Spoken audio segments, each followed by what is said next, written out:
नमस्कार. छायाज रेसिपीजमध्ये आज आपण ज्वारीचं पीठ आणि कोथिंबीर यापासून खूपच मस्त असा नाश्ता बनवणार आहोत. चला तर बनवायला सुरुवात करूया. तर सगळ्यात आधी आपण एक वाटण तयार करूया. यासाठी ते मिक्सरच्या भांड्यामध्ये 4 ते 5 लसणाच्या पाकळ्या घेतल्यात. यानंतर 2 हिरव्या मिरच्या तुकडे करून घेतल्यात. यानंतर अर्धा चमचा जिरं घेतलं आहे. आता हे जाडसर वाटून घ्यायचं आहे. तर इथे मी वाटून तयार केलं आहे. पाहू शकता असं जाडसर वाटून घेतलं आहे. हे वाटण आता बाजूला ठेवूया आणि पुढची कृती करूया. इथे आता एक मिक्सिंग बाउल घेतला आहे. यामध्ये 1 वाटी ज्वारीचं पीठ घ्यायचं आहे. या वाटीने मोजून मी इथे 1 वाटी ज्वारीचं पीठ घेतलं. आता यामध्ये 2 मोठे चमचे बेसन घालायचं आहे. तर बेसनामुळे ज्वारीच्या पिठाला बाइंडिंग यायला मदत होईल. त्याचबरोबर रेसिपीची चवसुद्धा आणखी वाढेल. आता यामध्ये आपण कोथिंबीर घालणार आहोत. तर इथे मी 1 जुडी कोथिंबीर निवडून घेतली, स्वच्छ धुवून घेतली आणि यानंतर अशी बारीक चिरून घेतले. तर ते भरपूर प्रमाणामध्ये आपल्याला कोथिंबीर घालायची आहे.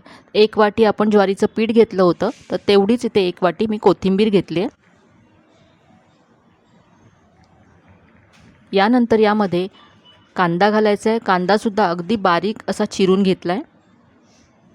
यानंतर बारीक चिरलेला टोमॅटो यामध्ये घालायचा आहे. तुम्ही इथे कांदा आणि टोमॅटोची पेस्ट करून घातली तरी चालेल. यानंतर आपण जे वाटण तयार करून ठेवलं होतं ते यामध्ये घालूया. तर इथे मी सगळं वाटण यामध्ये काढून घेतलं. आता यामध्ये आपण मसाले घालू. तर इथे पाव चमचा हळद घातली आहे. यानंतर इथे मी अर्धा चमचा लाल तिखट घालते. यामध्ये आपण हिरव्या मिरच्यासुद्धा घातल्या, त्यामुळे लाल तिखट तुमच्या चवीप्रमाणे तुम्ही कमी जास्त इथे करा. यानंतर इथे चवीप्रमाणे मीठ घालायचं आहे. इतकेच मसाले यामध्ये आपण घालणार आहोत. आता हे सगळं आधी आपण मिक्स करून घेऊया. यामध्ये आपण कांदा घातला आहे, तर त्यामुळे याला पाणी सुटतं. त्याचबरोबर कोथिंबीरमध्ये सुद्धा थोड्या प्रमाणामध्ये पाणी असतं. त्यामुळे आधी हे मिक्स करून घ्यायचं आणि नंतर यामध्ये पाणी घालून हे मळून घ्यायचं आहे. तर इथे आता मी थोडं थोडं पाणी घालत हे मळून घेते. याचं आपल्याला थालीपीठ बनवायचं आहे. तर आज आपण कोथिंबिरीचं थालीपीठ बनवतो आहे. थालीपीठासाठी जसं आपण पीठ थोडंसं सैलसर मळतो, तसं पीठ इथे आपल्याला मळून घ्यायचं आहे. तर इथे पहा, हा गोळा असा मी मळून घेतला आहे. बेसन घातल्यामुळे छान बाइंडिंगसुद्धा आलं आहे ज्वारीच्या पिठाला. हे असं सैलसर पीठ मळून तयार आहे. आता याचं आपण थालीपीठ थापून घेऊया. तर आज मी तव्यामध्ये किंवा पॅनमध्ये हे थालीपीठ थापणार आहे. तुम्ही ओला कापड करून त्यावरती थापून घेऊन मग तुम्ही तव्यामध्ये हे घालू शकता. तर आता इथे मी नॉनस्टिक पॅन घेतला, त्यामध्ये अर्धा चमचा तेल घातलं, तेल पसरवून घेतलं. आता यावरती एक गोळा घ्यायचा आहे आणि असं थोडंसं असं पातळ करत थापत न्यायचं आहे. तुम्ही लोखंडी तव्यावरसुद्धा हे थालीपीठ भाजून घेऊ शकता. तर हाताने असं पसरवत हे थालीपीठ मी थापून घेतलं. तर जास्त मोठं करत नाही आहे मी इथे, मध्यम आकाराचं थालीपीठ इथे थापून घेते.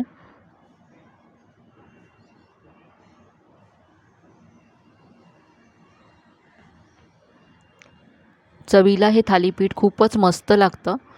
तर इथे पहा, असे आता यामध्ये तेल सोडण्यासाठी मी होल करून घेते. आता हा पॅन आपण गॅसवरती ठेवूया. तर इथे आता गॅसची फ्लेम मध्यम ठेवली आहे आणि हे थालीपीठचा जो पॅन होता तो मी गॅसवरती ठेवला आहे. आता हे जे होल केले आहेत त्यामधून सुद्धा थोडंसं तेल सोडलं. आता झाकण ठेवायचं आहे आणि 3 ते 4 मिनटं हे थालीपीठ एका बाजूने भाजून घ्यायचं आहे. तर इथे साधारण 3 मिनटं झालेत. आपण पाहूया. तर आता थालीपीठ खालच्या बाजूने छान भाजून झालं आहे. आपण उलटून घेऊ. पाहू शकता किती मस्त रंग आला थालीपीठाला. आता दुसऱ्या बाजूने सुद्धा हे मी भाजून घेते. पुन्हा झाकण ठेवायची गरज नाही आहे. थोडंसं तेल वरच्या बाजूने सुद्धा इथे सोडते मी. तुम्हाला आवडत असेल तर तुम्ही तूप किंवा बटरसुद्धा इथे घालू शकता. यामध्ये मी आज तीळ घातले नाही, तर तुम्ही 1 चमचा पिठामध्ये तीळ घालून सुद्धा हे थालीपीठ बनवू शकता. तिळाची चवसुद्धा थालीपीठामध्ये खूप छान लागते. तर हे थालीपीठ असं दोन्ही बाजूने छान खरपूस असं भाजून तयार करून घेतलं आहे.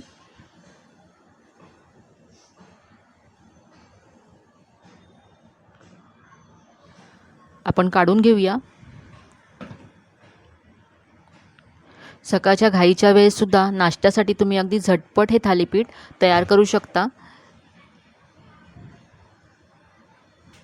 अगदी घरी असलेलं साहित्य यासाठी आपण वापरलं आहे. साधा आणि पौष्टिक असा नाश्ता आहे.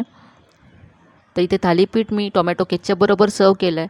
तुम्ही हे दह्याबरोबर सर्व करू शकता. असंच सुद्धा हे थालीपीठ चवीला अप्रतिम लागतं. मुलांच्या टिफिनसाठी, नाश्त्यासाठी अगदी झटपट होणारी, पौष्टिक आणि चवीलासुद्धा छान अशी रेसिपी आहे. नक्की करून पहा.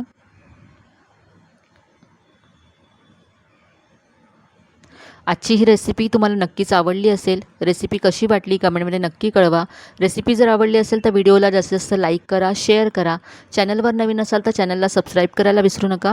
चला तर मग पुन्हा भेटूया अशाच छान छान आणि नवीन नवीन रेसिपीसह. तोपर्यंत धन्यवाद.